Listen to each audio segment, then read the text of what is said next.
Баршаңызға сәлем, менің YouTube каналыма қош келдіңіз. Бүгін біз алмалы бәліш дайындайтын боламыз.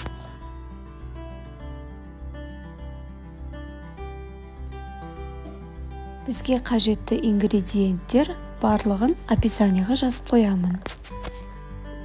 Ең алдымен шұңғыр ыдысымызға 5 жұмыртқамызды жарып аламыз.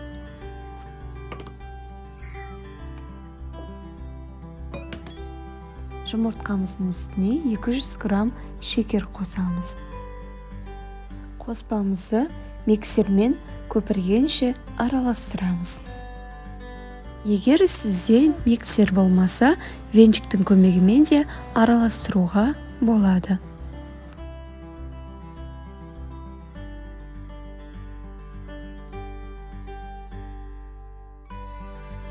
Қоспамызға ерітілген 100 грамм сары май қосамыз. Барлығын миксермен жақсылап араластырамыз. 200 грамм ұнымызға 1 шай қасық қопсытқышымызды қосып араластырамыз. Қоспамызға ұнымызды қосып миксерлейміз.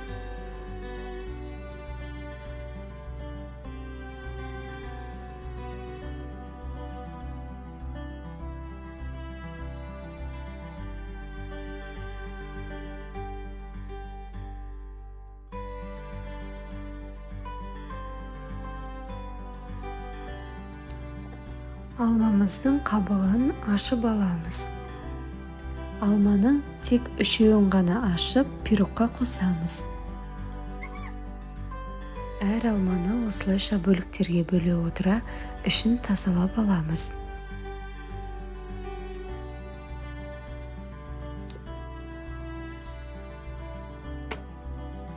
Тазаланған алмамызды осылайша ұсақтап тураймыз.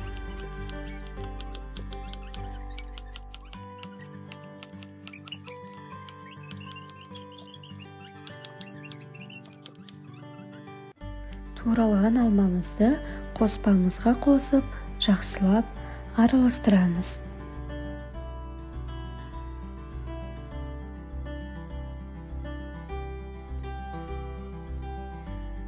Бәлішіміздің бетін сәндеуге 4-ші алмамызды осылайша жұқа етіп турап шығамыз.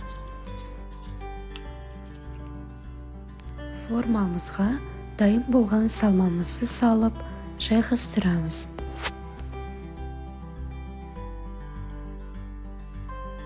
Мендегі форма 24 сантиметр.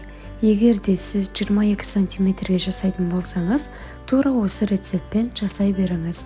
Сіздің пирогыңыз үлкен болып көтеріліп, әдемі шығады. Бәлішіміздің бетін осылайша жұқа етіп туралған алмамызбен сәндеп шығамыз.